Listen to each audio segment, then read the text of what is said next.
Toda mi vida pensé que era pobre, hasta que descubrí que mi familia era millonaria y me ocultaron la verdad. Toda mi vida pensé que era pobre, y esa idea me definió desde que tengo memoria. Crecí en una casa pequeña, con goteras en el techo y paredes que parecían desmoronarse con cada lluvia. Mi madre siempre me decía que teníamos que aprender a valorar lo poco que teníamos, y mi padre repetía que la humildad era la mayor riqueza. Yo lo aceptaba porque no conocía otra realidad. Mientras mis compañeros en la escuela hablaban de vacaciones, ropa nueva o juguetes costosos, yo inventaba historias para no sentirme menos. Decía que no me interesaba la moda, que prefería pasar el verano en casa, cuando en el fondo me dolía no tener nada de eso. Lo extraño es que nunca nos faltó comida. Nunca vimos la miseria absoluta. Siempre había algo en la mesa, aunque fuese sencillo. Mi madre incluso tenía un gusto especial por ciertas cosas que no encajaban con nuestra supuesta pobreza. Vinos caros que aparecían de repente, perfumes elegantes guardados en su armario. Cuando le preguntaba de dónde salían, me respondía que eran regalos de una tía lejana o que había tenido suerte en una rifa. Yo lo creí porque nunca sospeché nada. El verdadero quiebre ocurrió cuando cumplí 17 años. Una tarde, al regresar de la escuela, encontré a mis padres discutiendo en voz baja en la cocina. Me escondí detrás de la puerta y escuché lo suficiente para que mi mundo se partiera en dos. Mi padre decía: «Ya no podemos seguir ocultándole todo, es su derecho saberlo». Y mi madre, con un tono desesperado, replicaba: «Si lo sabe, nos perderá para siempre». Sentí un escalofrío recorrerme el cuerpo. ¿Qué era eso que supuestamente me habían ocultado? Entré de golpe, fingiendo no haber escuchado nada, y pregunté qué sucedía. Me dijeron que no era nada, que solo hablaban de las cuentas del mes. Pero esa noche, mientras intentaba dormir, mi mente no paraba de dar vueltas. Decidí investigar, y lo que encontré semanas después me hizo dudar de todo lo que había creído de mi vida, de mi familia y de mí mismo. No podía quitarme de la cabeza aquella conversación. Sentía que todo lo que creía conocer sobre mi familia estaba en duda, así que empecé a observar con más atención. Descubrí que mi padre salía todos los viernes por la noche con la excusa de que debía hacer horas extras, pero volvía con ropa demasiado limpia y un aroma distinto, como si hubiera estado en lugares que jamás se parecían a una fábrica o a un taller.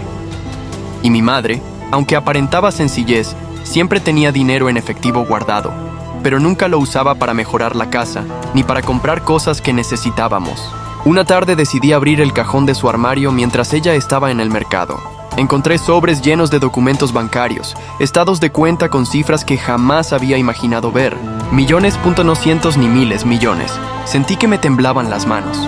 El papel se me caía al suelo y el sonido retumbó como un trueno. No entendía nada. ¿Cómo era posible que viviéramos en la precariedad mientras esas cantidades estaban a nombre de mi madre? Esa noche los confronté. Me senté frente a ellos en la mesa y dejé los papeles sobre el mantel. Mi voz temblaba cuando dije: «¿Qué significa esto? ¿Por qué siempre me hicieron creer que éramos pobres?». El silencio fue insoportable. Mi padre bajó la mirada, mi madre intentó tomarme de la mano, pero yo la aparté. Finalmente ella habló con lágrimas en los ojos. «Lo hicimos por ti. Queríamos que crecieras sin vicios, sin arrogancia. No queríamos que el dinero te destruyera como destruyó a otros en nuestra familia». La rabia me quemaba por dentro. ¿Entonces toda mi infancia fue una mentira? ¿Todas las humillaciones que pasé en la escuela fueron un experimento de ustedes? Mi padre golpeó la mesa y me gritó que no entendía, que todo había sido por amor. Pero lo único que yo sentía era traición. Esa noche me fui de la casa, y sin saberlo, acababa de abrir una puerta oscura que cambiaría mi vida para siempre. Dormí en casa de un amigo esa noche, pero apenas cerraba los ojos, mi mente me torturaba con la misma pregunta: ¿por qué alguien querría condenar a su propio hijo a una vida de carencias cuando tenía todo para darle comodidad? No podía quedarme con las dudas, así que regresé a la casa al día siguiente. No entré, solo observé desde lejos, y ahí fue cuando vi algo aún más extraño. Un auto negro, de lujo, estacionado frente a mi casa. De él bajó un hombre trajeado, con lentes oscuros, y mi madre lo recibió como si lo conociera de toda la vida. Lo dejó entrar, y cuando salió llevaba un maletín en la mano. El corazón me latía tan fuerte que sentía que iba a desbordarse. Decidí seguir al hombre. Lo vi subir al coche y lo seguí en secreto hasta un vecindario que jamás había pisado. Mansiones, jardines impecables, calles privadas. Allí entró a una de las casas más grandes, con rejas doradas y cámaras por todos lados. No podía creer lo que veía. Conseguí información preguntando discretamente entre los vigilantes de la zona, fingiendo que buscaba trabajo. Fue entonces cuando escuché un apellido que heló mi sangre, el mío. Esa mansión pertenecía a mi familia, a la verdadera familia que me habían ocultado. Esa misma noche confronté a mi madre nuevamente. No pudo seguir negando nada. Entre lágrimas, me confesó que proveníamos de una de las familias más ricas de la ciudad, pero que hacía años habían decidido renunciar a todo por un pacto interno. Según ella, había rencores, luchas por herencias y secretos demasiado peligrosos. «Si supieras lo que hay detrás de ese dinero, me odiarías», dijo temblando. Pero ya los odiaba. Sentía que toda mi identidad se desmoronaba. ¿Quién era yo realmente? ¿Un pobre que se había acostumbrado a la escasez o un heredero que nunca había tocado lo que le correspondía? No lo sabía.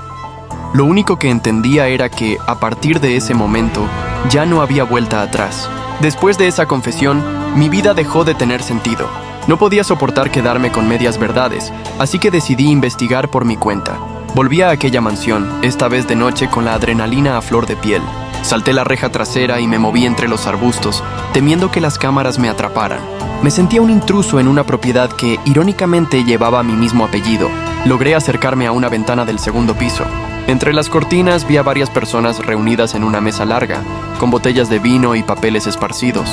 Reconocí a aquel hombre del maletín y a dos mujeres mayores que tenían un aire familiar, hasta que caí en cuenta. Eran mis tías, hermanas de mi madre. Mi corazón se detuvo. No solo estaban vivas y saludables, sino que vivían en una opulencia que jamás había imaginado. Escuché lo suficiente para entender que no se trataba solo de dinero. Hablaban de negocios turbios, de transacciones que nunca debían salir a la luz y de personas que habían sido silenciadas para proteger el apellido. Una de ellas mencionó a mi madre. Ella tomó la decisión correcta al alejarse, pero su hijo ya es un problema. Sentí un escalofrío recorrerme todo el cuerpo. ¿Cómo podían verme como una amenaza si yo apenas estaba descubriendo la verdad? Regresé a casa aterrado y enfrenté a mis padres de nuevo. Mi padre, con los ojos cansados, me miró fijo y me dijo: «Ahora entiendes por qué te ocultamos todo. No queríamos que fueras parte de esa podredumbre. Ese dinero no es limpio. Está manchado de sangre». Me quedé en silencio. Por primera vez comprendí que lo que sentía como traición quizás había sido también una forma desesperada de protegerme. Pero era tarde.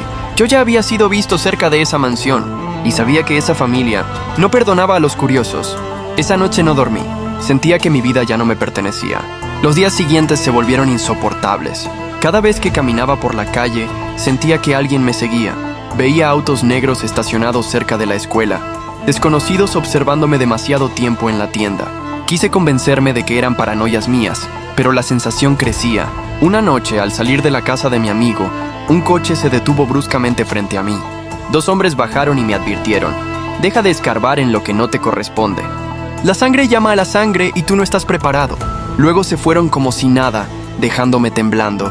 Corrí a casa y conté todo a mis padres. Mi madre rompió en llanto. Me confesó que había intentado escapar de esa familia desde antes de que yo naciera, porque sabía que cualquiera que estuviera demasiado cerca terminaba destruido. Mi padre me abrazó fuerte con un miedo que nunca le había visto. «Ellos ya saben que descubriste la verdad, y ahora no van a detenerse». Esa madrugada preparamos maletas apresuradamente. El plan era huir a otra ciudad, desaparecer, empezar de cero. Pero cuando abrimos la puerta para salir, lo imposible ocurrió. Frente a nosotros estaba aquella misma tía que había visto en la mansión, acompañada de dos hombres trajeados. Sonreía con frialdad. ¿De verdad pensaron que podían huir? Él es uno de los nuestros, lo quieran o no. El silencio se volvió insoportable. Mis padres me miraron con desesperación, y en ese instante entendí que no había escapatoria fácil. Podía negar mi apellido, podía odiar la riqueza, pero la verdad ya estaba dentro de mí. Era parte de esa familia. Una familia poderosa, corrupta y despiadada. Esa noche no escapamos. Esa noche comprendí que mi destino estaba marcado. Toda mi vida pensé que era pobre, y hubiera dado lo que fuera por seguir creyéndolo, porque la verdadera pobreza no es carecer de dinero. Es descubrir que tu sangre está condenada desde el nacimiento. Y así terminó esta parte de mi historia. Pero todavía quedan muchos secretos que algún día les contaré. Si quieres conocerlos y no perderte lo que viene, no olvides suscribirte a Vox Online, activar la campanita y dejar tu like. Tu apoyo es lo que me da fuerzas para seguir compartiendo estas confesiones. ¡Nos vemos en el próximo video!